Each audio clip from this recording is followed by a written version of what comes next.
Chapter 4, and what a chapter it has been already. Okay, we are in Perek Daled. We were introduced to the Tzarei Yehuda Binyamin, the enemies of Judea, really.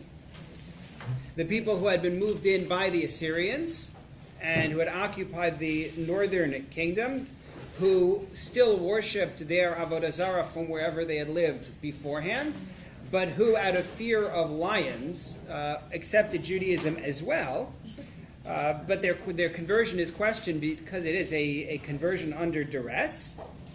And so their status is kind of intermediate. They approach the Jews who are living in the, who have returned, and they say, we would like to build this temple with you.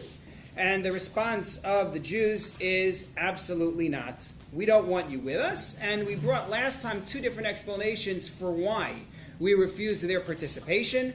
Explanation number one was because of fear that they wanted to damage the process.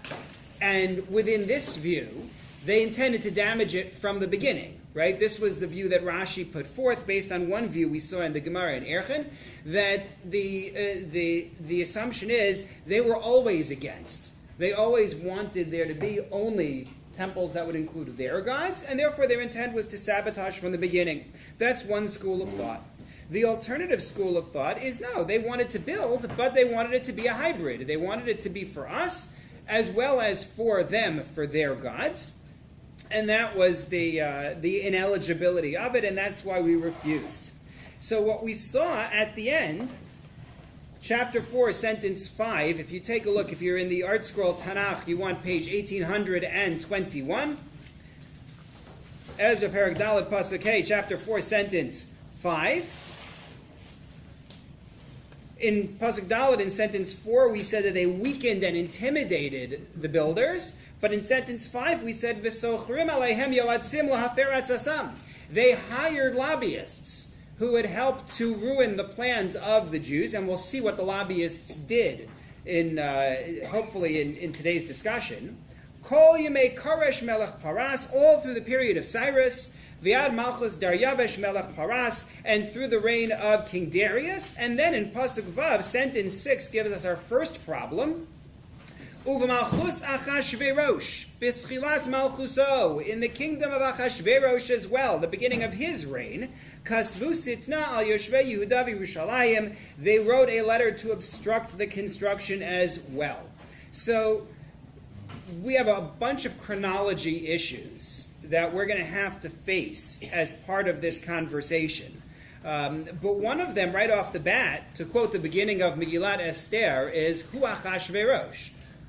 Who is this? Which Achashverosh are you actually talking about when you say, in the days of King Achashverosh? If you take a look at number 3 on your sheet, you see the chronology of the Persian kings, the secular historian's chronology. So first you have Cyrus. This is actually technically Cyrus II, but as far as we are concerned in this book, he's the only Cyrus we know of. So I gave him no numbers. But that's your initial Cyrus, the one who rules over Babylon, and the one who licenses the Jews to return. Then you have Cambyses II. Cambyses, according to most, doesn't appear in our books, meaning that he's a Persian king who gets no mention, not in here, not in Daniel. It's as though he never was. Then you have Darius I, who may be the King Daryavesh we're going to talk about. Then you have Xerxes, who may be Achashverosh, as we'll see. Then you have Artaxerxes, who people associate with Artaxashasta. We're going to have to come back to that as well. But the big question here is, how do I read this Achashverosh, who is obstructing, or in whose day there's an attempt to obstruct our construction? He's only going to be here. He's never going to show up again in Ezra+Nechemiah. This is his one show in Ezra+Nechemiah. And again, maybe he's the same one who's in Megillat Esther. But I don't know. So there are 3 different approaches that I want to show you here, and I'm not walking you through the sources on this just because this is only the mini issue. The major issue is yet to come. This is the easy one. Rashi's view is that the Achashverosh we're talking about here, in whose day the Samaritans try to halt the construction, is the one from Purim. He says that's the one of Purim, and he's between Cyrus and Darius. That's the way that Rashi renders it, which makes him a fine candidate to be on the list in number 3, Cambyses II, because he's between a Cyrus and a Darius. So that's Rashi's understanding. Second understanding is Ibn Ezra. Ibn Ezra is very difficult. We said in the beginning of the year, when we started reading Sefer Ezra, that Ibn Ezra says multiple contradictory things regarding the identities of Persian kings. He's very hard to work with. But you should know that he thinks Achashverosh is actually Artaxerxes. They're one and the same, which is an interesting way to do it. The other note I would give you is the Encyclopedia Mikra'it associates him with a name that we don't have an easy time pronouncing. It's harder than Achashverosh. It goes something like Cheshiarsha. Cheshiarsha, which is pretty good, actually. Cheshiarsha, I can do that. That is Xerxes, as in the Xerxes on our list who's after Darius the First. So Encyclopedia Mikra'it, which is generally a secular perspective on it, thinks that that's who this Achashverosh is, but that's not necessarily the same one as the Purim one. Now, each one gives his chronology for a particular reason. But in order to know why each one dates Achashverosh the way they do, why you would put Achashverosh as being between Cyrus and Darius, as Rashi does, or why you would make him the Artaxerxes, who's Artaxerxes later on, or why you would put him as Xerxes right after Darius, it all depends on a much, much bigger problem. And here is the problem, which we are going to spell out in a way that is going to be so clear that everyone's going to say, ha, that wasn't a problem at all, Torczyner. What are you making such a big deal out of this? You'll see. Take a look on your sheet at source number 2, where I outlined the psukim in order to try to show what it is that we're talking about. The outline, as you can see, extends from the beginning of Perek Dalet of chapter 4, verses where we actually have already read, all the way up to and into chapter 7. So basically, everything we're going to cover for the next month or two is part of this confusion. What I like to think of as a royal mess, because it's a mess of royals, as you'll see. We start out saying there's opposition from the time of Cyrus to the time of Darius. Okay, I can do that. I look at my list in number 3 and say Cyrus, Cambyses, Darius. Okay, fine. Then we're told there's opposition in the time of Achashverosh. So okay, maybe Achashverosh is Xerxes. Right? This Kshayarsha fellow. Or maybe he's Artaxerxes. That's still okay. But then we get an entire story, a major story, about opposition in the time of King Artaxerxes, which means I am now at the 5th king listed in source number 3, right?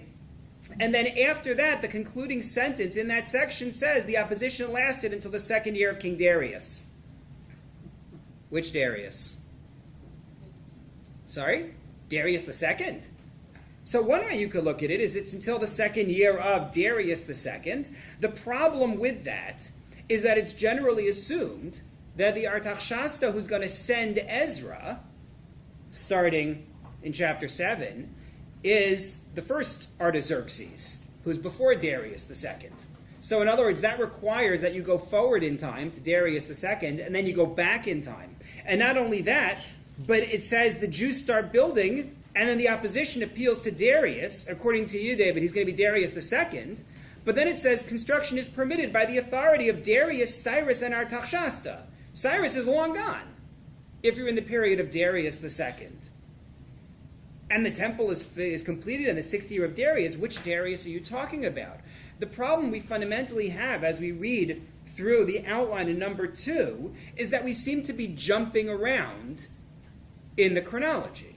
We seem to go forward to the time of Artaxerxes and then backward to the time of Darius. But then we say construction is permitted by the authority of Darius, Cyrus, and Artaxerxes. So now I'm entirely confused. Unlike us. Well, I'm not confused anymore because I spent a lot of hours unconfusing myself on this. But believe me, I know what you're feeling. So it's good to know that in the end we hopefully will join in. Yes, no, you will. You will. It will all be clear. Really. Is it possible that this was some sort of retroactive decree made? They knew that he had allowed that Koresh and Darius at least prior ones had also given permission, that it was a continuation. Right. So Janine wants to say that chapter 6, sentence 14, construction is permitted by authority of Darius, Cyrus, and Artaxerxes, goes back to the initial permission given by Cyrus, right? There is no permission given by Darius, except when you get to the part where he checks the records and approves the building.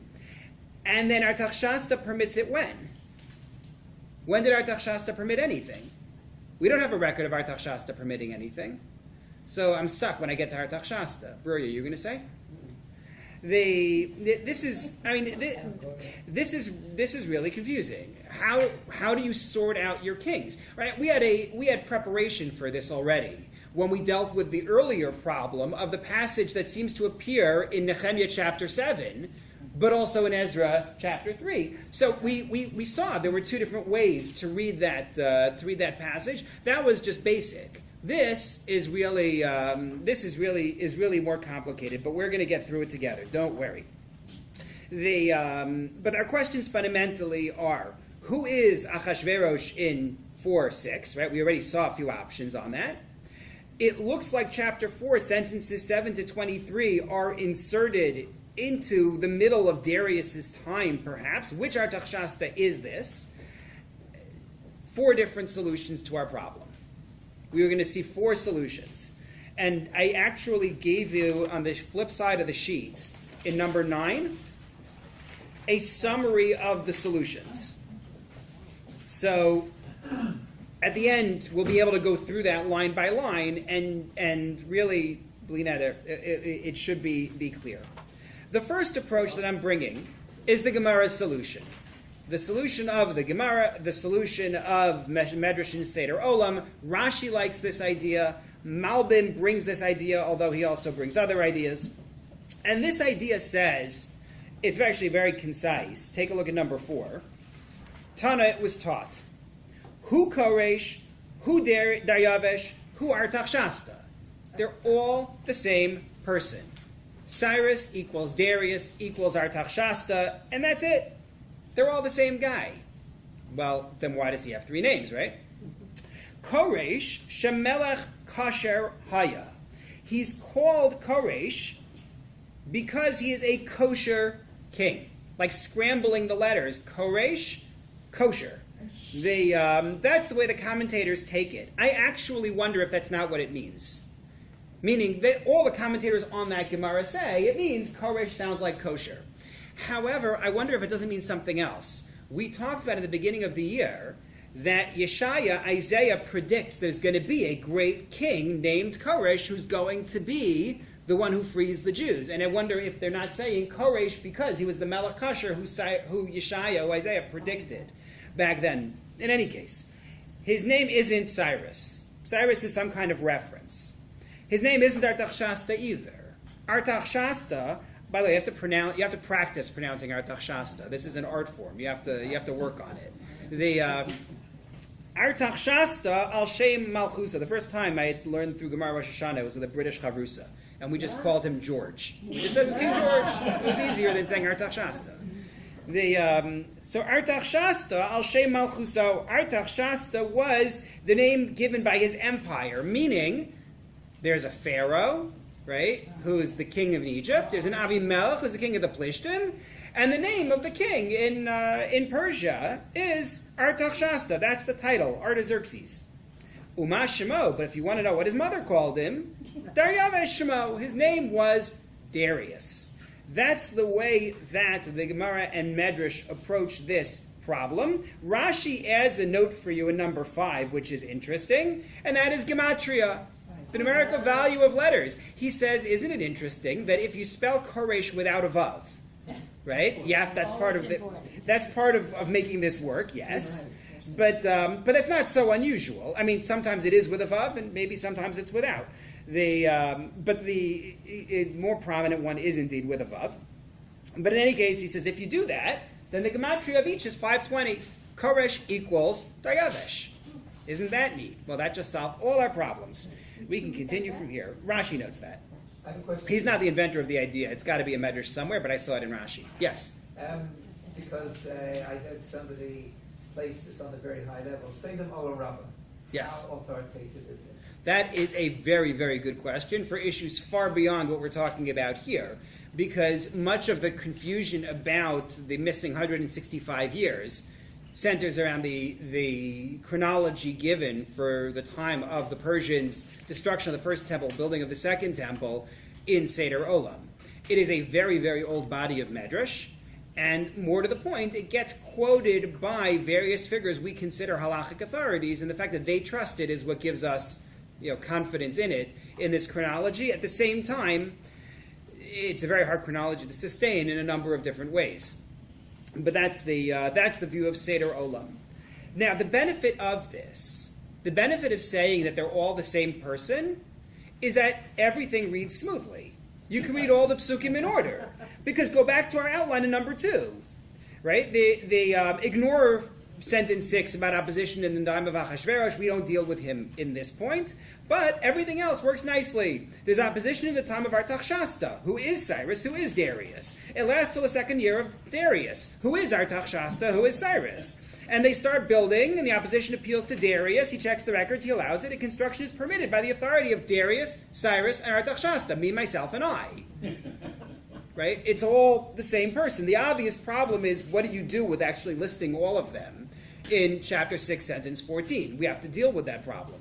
But that's the idea. There's another problem with this, though, besides this, and Malbim points this out. The letter of opposition that's going to be sent to Darius to halt the construction is going to talk about the Jews having built up the city itself.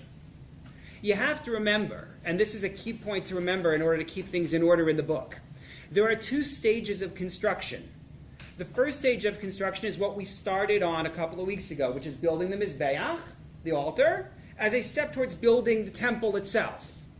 The second stage is what happens when Nehemiah comes back and he wants to build the walls of the city to protect Jerusalem, to protect Yerushalayim.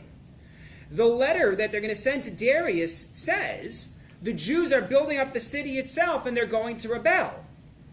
But that hasn't happened yet in the time of Darius. They don't build that. That's not until Nehemiah shows up, which is the days of Artaxerxes later on. There's a limit to how far you can go and say they're all the same king.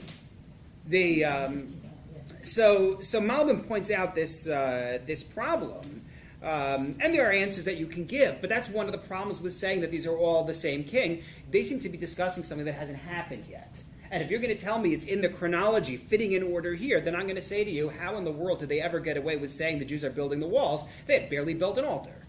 You follow the problem.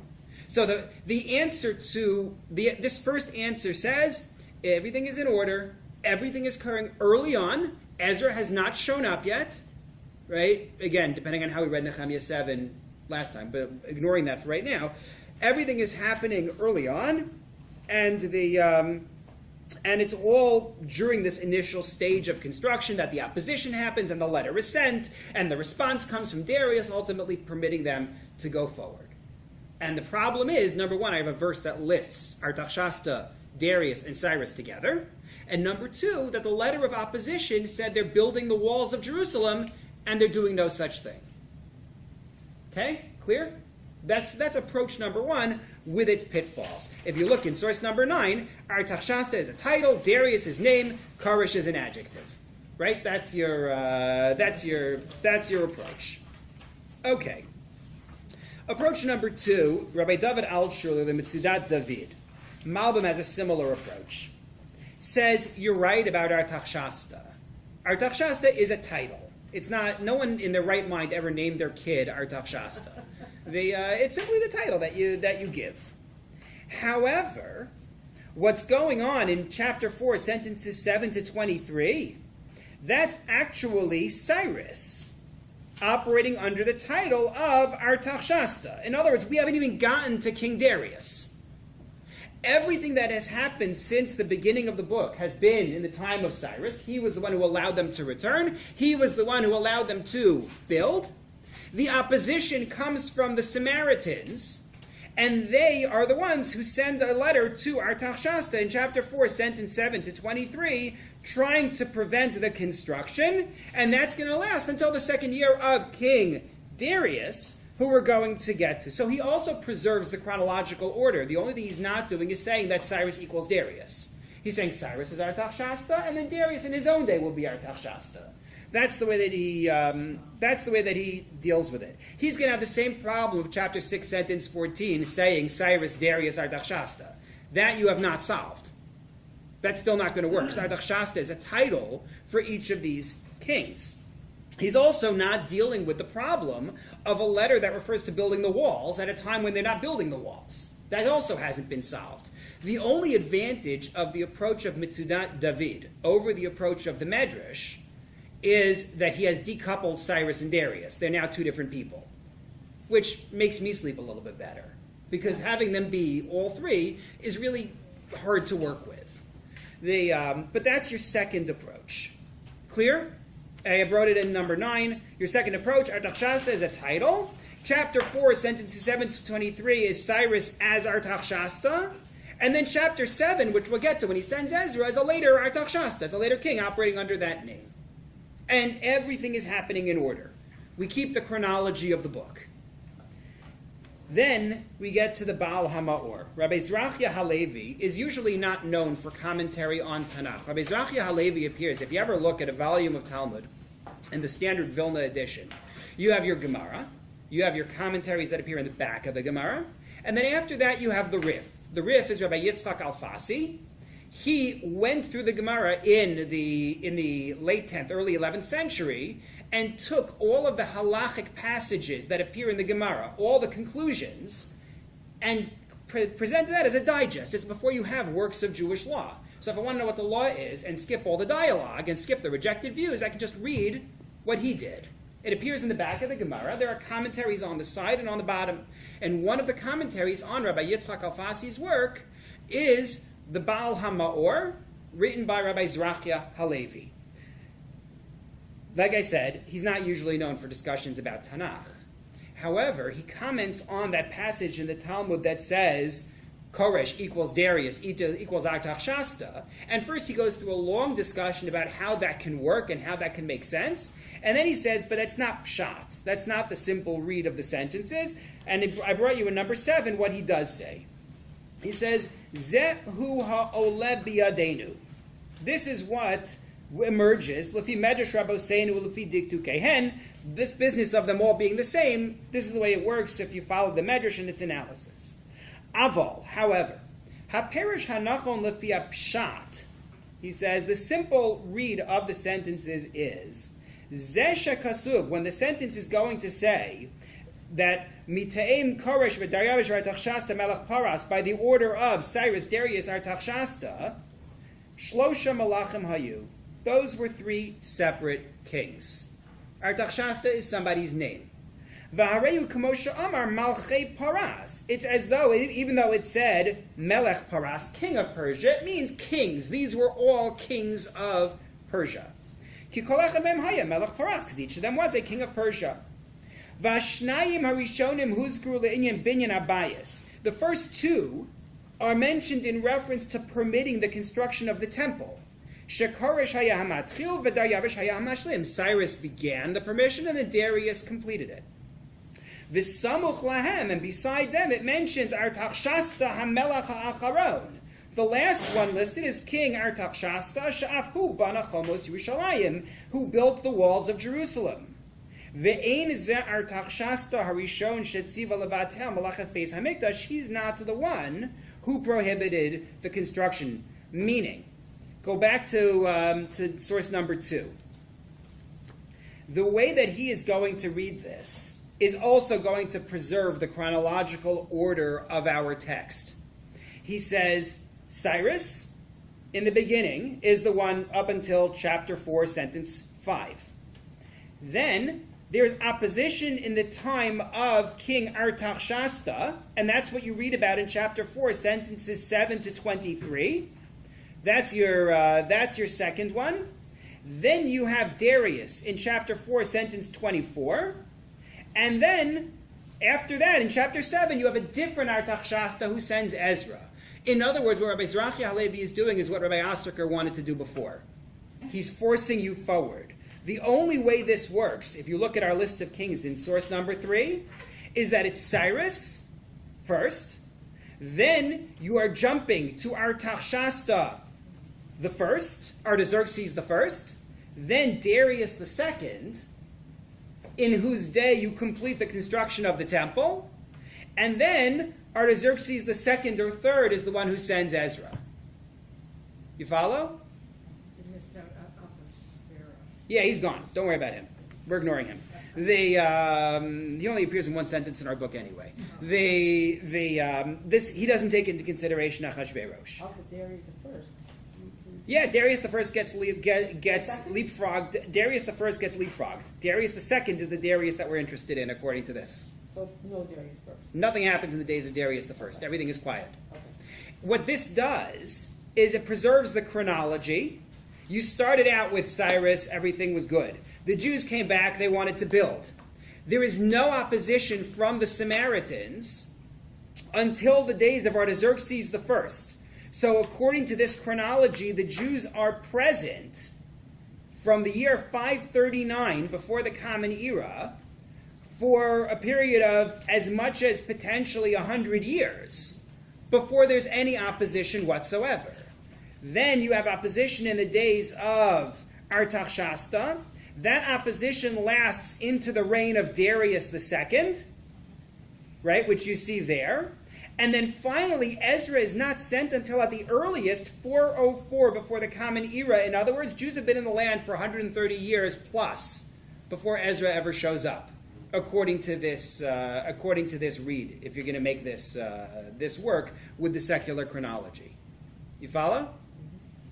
Now, actually, using that, you might begin to understand I'm not sure that this is correct, but one of the problems that we've talked about off and on is the missing 165 years. The fact that we only mentioned 4 Persian kings, but there are an awful lot spanning a long period of time. So one of the answers that's offered, the answer given by Rosh Shimon Schwab at one point, although I think he recanted eventually, was to suggest that it took a long time to build the Second Temple, and that our chronology sandwiches all of that together and skips the long period that elapses. Well, now I understand where the long period that elapses is. According to this, you've got 130 years going on before Ezra even makes it, and they're only building the walls of Jerusalem after that. Something to think about. The bottom line is that we've seen 3 approaches, all from traditional sources, all of them committed to retaining the chronology of the book. They don't want the book to go out of order. That's something that clearly is valued. So the only ways I can do this are to take the first view, which compresses everything into one king. It's all one guy. No problem. Everything happening from the beginning of our book, really, all the way until you get to chapter 6, sentence 22, is all in the reign of one man. That's the Medrash in Seder Olam. That's the Gemara in Rosh Hashanah. That's Rashi. You follow? Everything happened together. That's one approach. Second approach is to say, Mitzudat David's approach, that it is happening in the reign of 2 kings. One king who is Cyrus from the beginning of our book until chapter 4, sentence, depending on who that Artaxerxes is, it's still Cyrus. So until chapter 5. Then chapter 5 starts with Darius, and that's your second king. And that will last until the end of chapter 6. So you have 2 kings who sum up everything, and their overall title is Artaxerxes. So either you have 1 king through this period, or you have 2 kings through this period. And then the Baal HaMaor, who says, no, it's 4 different kings that we're actually dealing with, 3 for this period of time until chapter 7. Your first one is Cyrus. Your second one is now Artaxerxes the first. And then your third one is going to be Darius the second. You follow? I feel like I'm losing people, but I'm doing the best I can with this. The only thing that he has to do in order to make this work is that the line in chapter 4, sentence 24, which says the opposition lasts until the second year of King Darius, is speaking forward in time, because that hasn't happened yet. That's one blip. But it works in terms of the order of the kings. if you just say they're all different people. It works in terms of chapter 6, sentence 14, that listed Darius, Cyrus, and Artaxerxes. Yeah, they're all different people. I have no problem listing each of them. It works very nicely in that sense. So during 130 years, there was 4 kings, Yeah.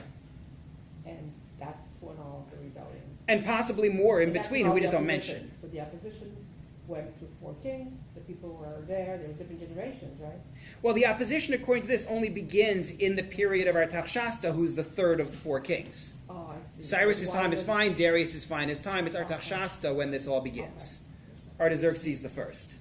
Which will actually help solve a problem that Malbim is going to raise, which I'll note now, but we're going to have to see it inside, which is, what we're going to see is that Cyrus allowed this. He allowed the construction, right? Then, along came the Samaritans and said, well, we don't like this construction. We're going to write a letter to the king. And it's going to work. They're actually going to halt our construction. Tell me something. You've all, I hope, at some point or another learned the book of Esther. What is the rule regarding royal decrees? No backsies. No backseas, Shana says. That is exactly right. You don't get to undo a royal decree.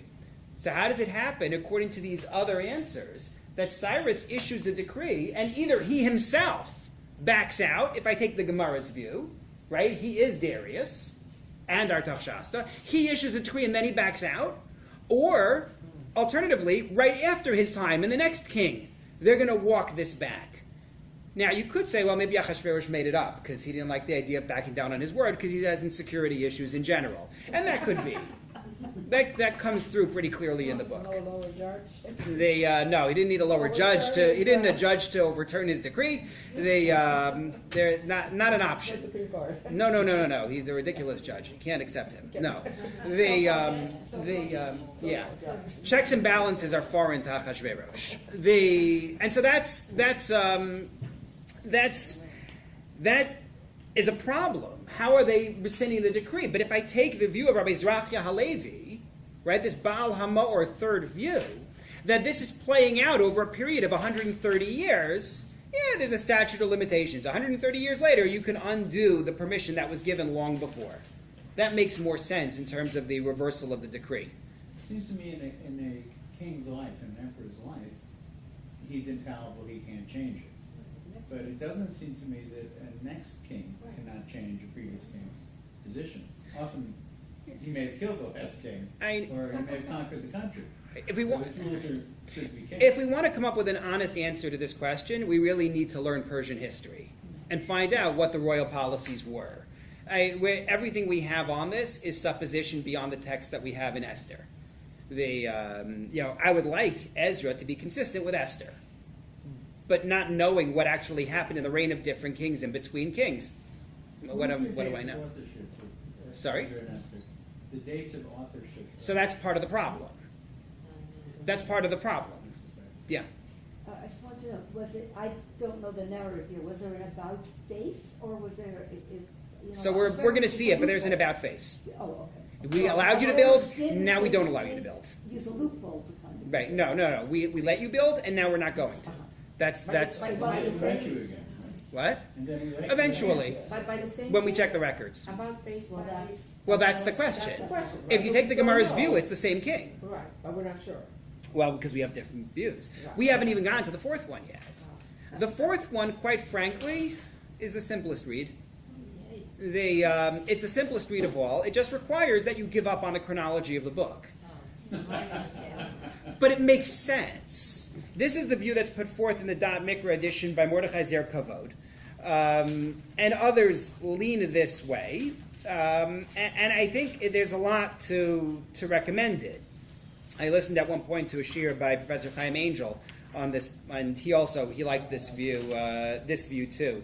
If you take a look at source number 8,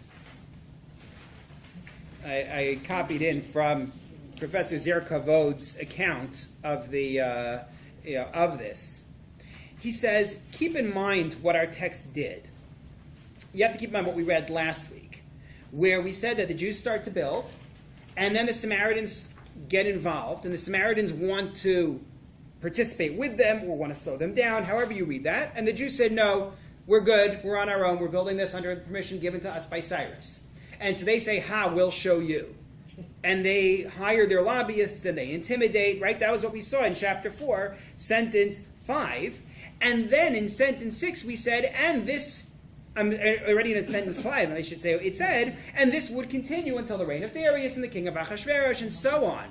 Says Zer Kavod, once we start on the discussion of obstacles, we then bring in chapter 4, sentences 7 to 23, an account of a later obstacle that was created, only to show you, like, this is a type of thing that they did.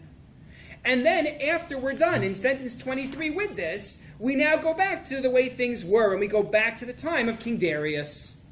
The story got put back here because it fit thematically. That's the idea. Take a look again in source number 3, please. Number 3 being the cycle of kings, the order of kings. So, according to him, we have our whole business of Cyrus. Then we jump ahead. Once we've mentioned there's opposition that runs until the time of Darius, we have a story from later on in the time of Artaxerxes I, and then we jump back to Darius I. You follow? And if you take a look in the outline in number 2, the outline of the verses, now you see it clearly. Opposition from the time of Cyrus to the time of Darius, opposition at the time of Ahasuerus, opposition in the future time of Artaxerxes, lasts until the second year of Darius, is now already taking us back into the time of Darius, who will then see them dealing with in chapter 5 through chapter 6, sentence 13. So if you flip the page for the last time to number 9, that's our fourth solution. Chapter 4, sentences 7 to 23 is brought from later in history. That makes it sound a lot simpler, right? They just bringing that piece from later, it's a flash forward, exactly. Now you'll say to me, why would they do that? But the answer is that happens a lot in Tanakh. That's not only something you see here. In Sefer Shoftim, for example, we move things around to the end. Specifically, the story of Pesel Micha, the story of Pilegesh Begiva, the concubine at Giva, those appear at the end of Shoftim, but they don't happen there. They happen during the book. They're there at the end because we want to show the descent of the Jews before we get to the story of Shmuel, the coronation of Shaul and David HaMelech, and the climb out of the pit that they've been in. But it didn't happen at the end. It was moved there because thematically it made sense. So the argument goes that can happen in Navi, and it can certainly happen in Ketuvim when you're dealing with Sefer Ezra. He's simply fitting with the theme, because now we're talking about the stumbling blocks that were in our way. Clear? So again, you have 4 solutions, and they can all each be summed up in a sentence. The first solution is everything here is one king. It's all one king. Don't worry about his names. It's all one king. Over 130 years? Well, no, because that's a secular chronology. Their argument is we don't believe in that chronology. We believe that it's one man. The second approach is that your first part is Cyrus as Artaxerxes. If Artaxerxes is the word king, it's Artaxerxes Cyrus, followed by Artaxerxes Darius.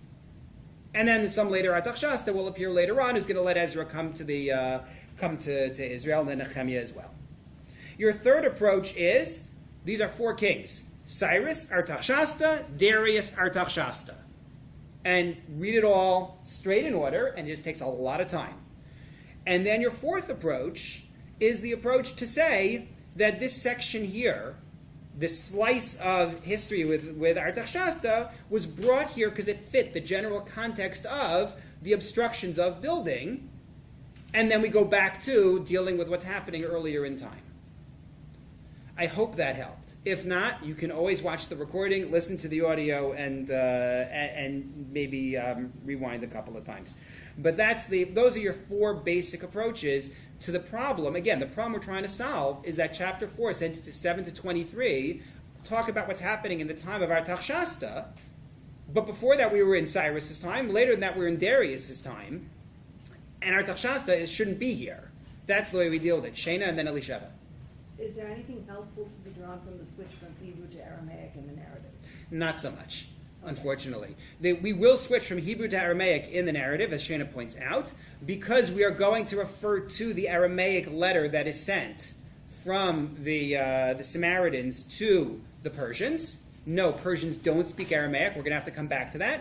But we switch to Aramaic to record that passage, and that's why we end up much as we did in Daniel, when we recorded the text of Nebuchadnezzar in Aramaic, and then we stuck with it for a few chapters.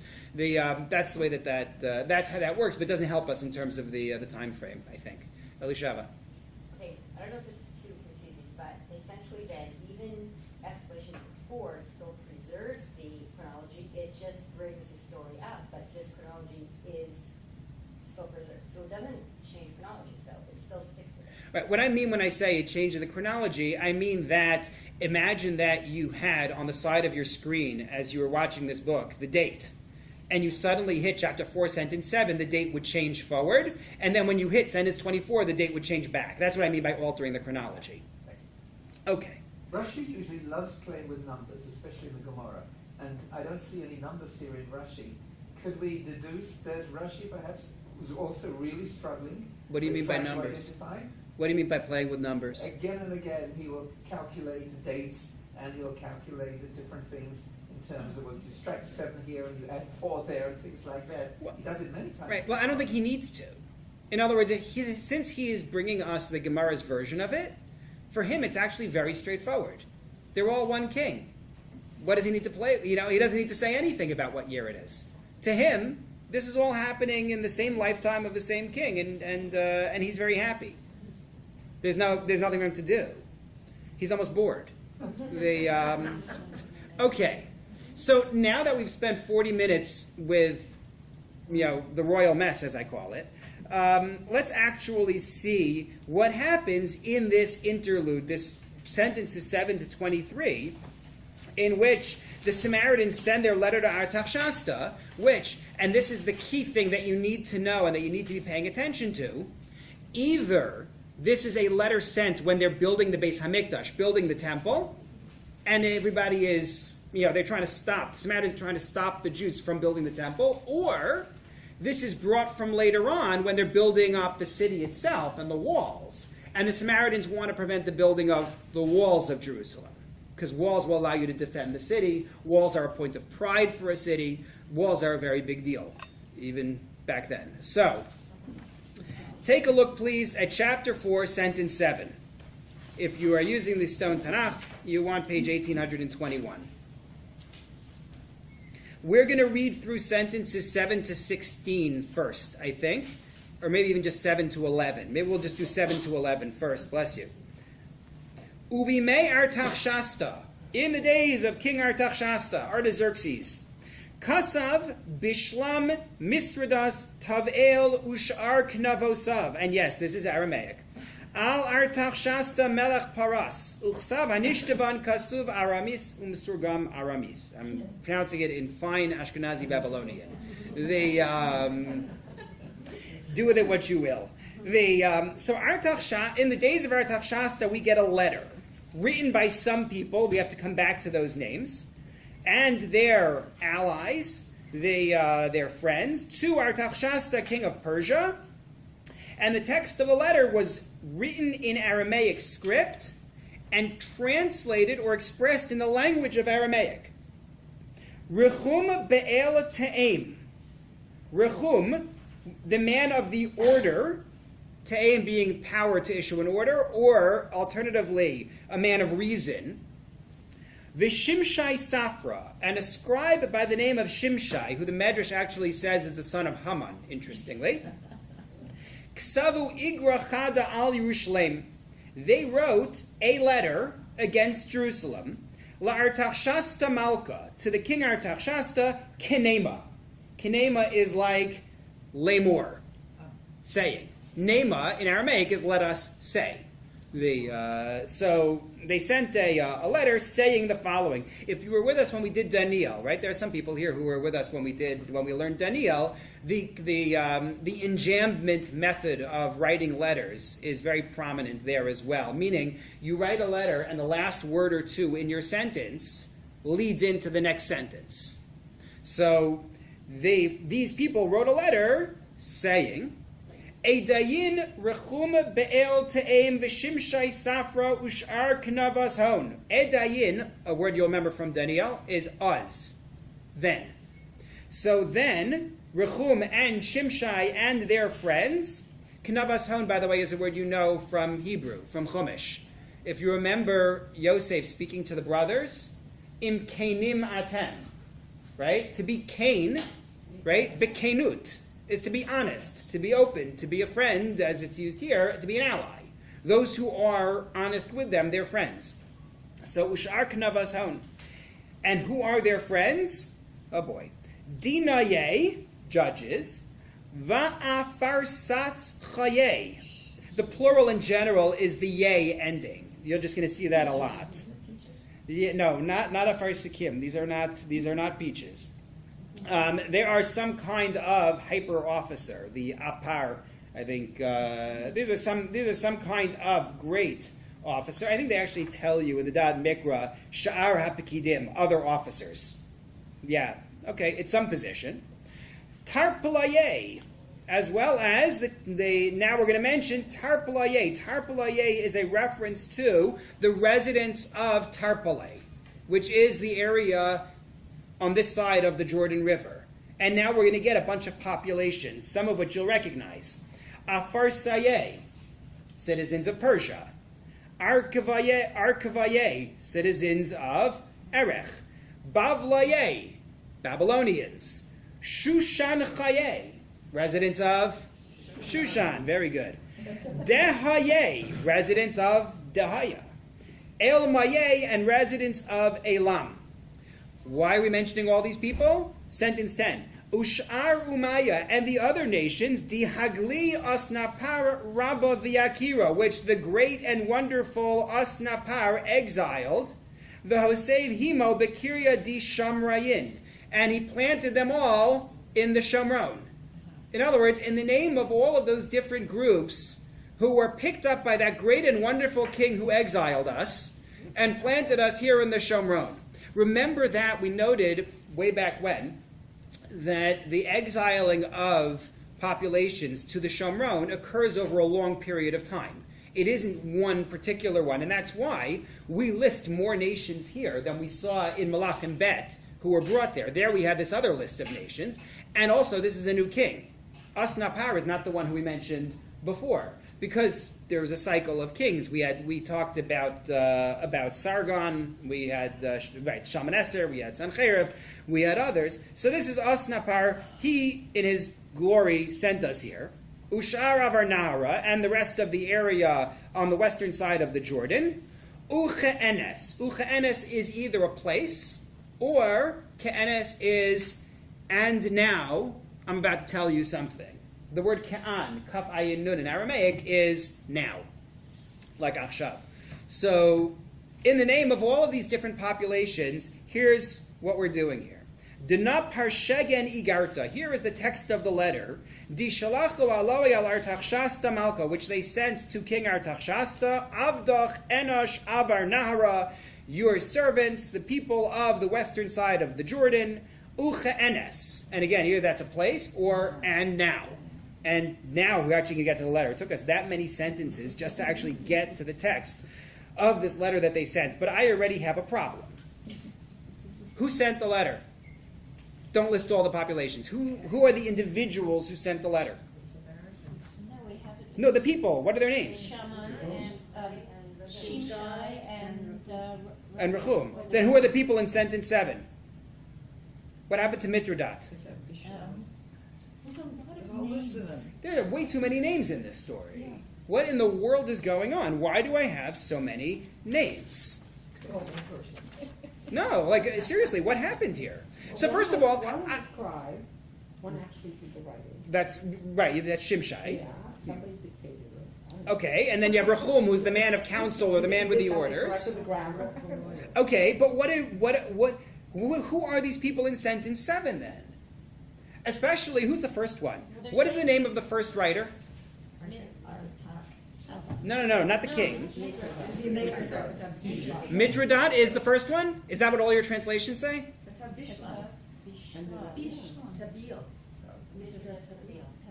Oh, so here we have a problem. So the word bishlam could legitimately be the name of a letter writer, right? Or, according to Rashi, it's with the peaceful greetings of Mitradat and so on. We even have a debate among the commentaries as to whether it's Bishlam is the greeting of, and then Mitradat is one person and Tav'el is another person, or whether it's Mitradat Tav'el, that they're actually, it's part of the same name. That I don't want you to get hung up on. That's not a big deal. Could they have sent a greeting that was followed by a letter? Like a greeting of peace? Theoretically.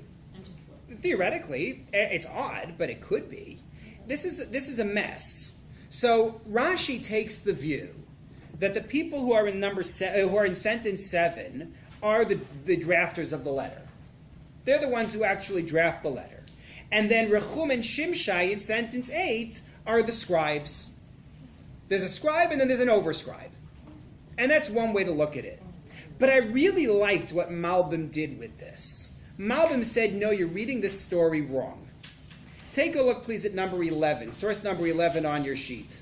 First of all, number 10 is Mitzudat David explaining how Rechum is called the Baal Te'em, the person of wisdom or something. He says, yeah, he knows how to arrange the text of the letter, meaning he's the one who can put this into a proper argument. Like, you know what you want to say, but he's the one who knows how to present it, and then Shimshai is the one who can write it in beautiful calligraphy. So everyone's got their specialty. Yeah. So this is like in the Gemara where it says, my time out. What is the argument for something? Yes, exactly. So take a look, though, at number 11, where Malbim tells you what's going on. I made a point of saying, way back when, before we confused all the kings, that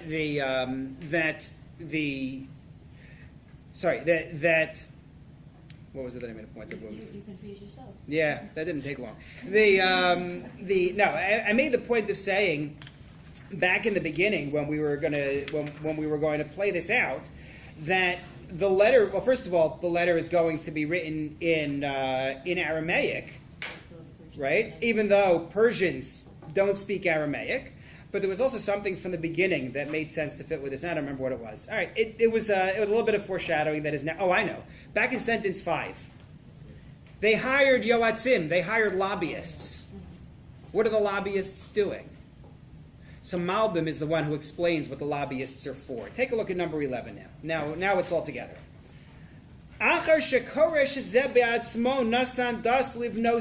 He first asks his question, which we've already asked.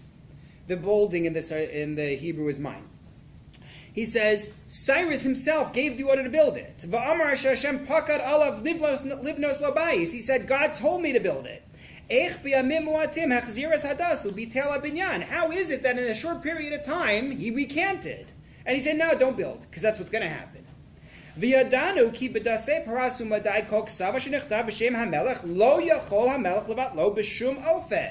The king can't cancel out his decree. We see it in Daniel Parak Vav, when Daniel is thrown into the lion's den, and the king doesn't want to do it. Darius the Mede, apparently, doesn't want to throw him in the lion's den, but he doesn't have a choice. And famously Megillat Esther. So he says, that's one problem. Zos Shenis, and he says, I have a second problem, which is, I'm going to say it in brief because of the time, it's the point that we've already noted, that they're going to say that Jews are building the wall of the temple, of the city. But they're not. This is the early stage. Unless you accept Da'at Mikras Reed, which Malbim does not, this is occurring during the construction of the temple, not the construction of the walls of the city. But they're going to say it's the walls of the city that are being built. So his answer begins at the words, Al Pia She'elot Ha'ela, or if we're using the English, based on these questions, the third paragraph in the English. Al Pia She'elot Ha'ela, based on these questions, Ya'ir Lanu Or Beferish Aksuvim Ha'ela, we get some light on these verses. Shebe'emes Nasa Bezem Mirma Gedola, there was a great trick that happened here. Vayidei Shochad Mamon, there was a bribe. Shenasnu Tsare Yehuda, which was given by the enemies of Yehuda. Sachru Yoatzim, they hired counselors, lobbyists. V'hitzliach Mirma Biyadam, and their trick succeeded. What do you mean? Ki ba'asher Malchus Paras Haisa Malchus Gedola Urachava. He says the Persian Empire is this huge empire. And you had all these different lands in which everybody spoke their own language. So the rule was, you write to the king in your own language. You don't have to know Persian. And that's why I made a point in the text that it's written in Aramaic and in the Aramaic script.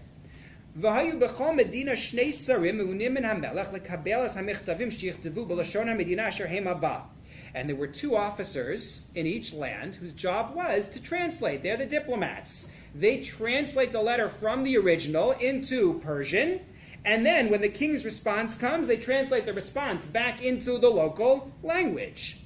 And he says, making a long story short, that's what Rechum and Shimshai are there for. They're not agents of the Samaritans. They're agents of the Persian government. But what we're going to see, it's going to play out next week, is that they're on the take from the Samaritans. And what they're going to do is change the letter in such a way that it'll make the Jews look bad, but if they get caught, they will have plausible deniability. Yeah. That's what you'll see. It's going to be next week. You have to wait on tenterhooks for next week. But that's what's happening here. Is it's all part of the plot, and that, frankly, is the smoothest read of why I have two sets of names here. The answer is the first set of names are the Samaritans. The ones who are writing the letter are the ones who are translating it into Persian so that it can go off to the palace. So what we've seen now is really we learned two things today. In the past hour. Number one is that a chunk of Perek Dalet, a chunk of chapter 4, is going to talk about opposition to the construction in the time of Artaxerxes. Either it's opposition to the construction of the temple as part of this period of time, and the names are scrambled in different ways, or this is a piece taken from later on when they're building the walls of Jerusalem, and it's brought here because we're talking about ways in which we were opposed. That was all what we learned in the first 40 minutes. And then the second piece that we have is that they sent off this letter in whatever time this is to King Artaxerxes. It was written by the Samaritans and all of their various friends, but it was, they're all Samaritan, and given to these Persian scribes whose job is to translate it into Persian to go to the king. And there's a scam going on in the way that they're going to that the translation will be done, which God willing we will get to next week. So this is saying that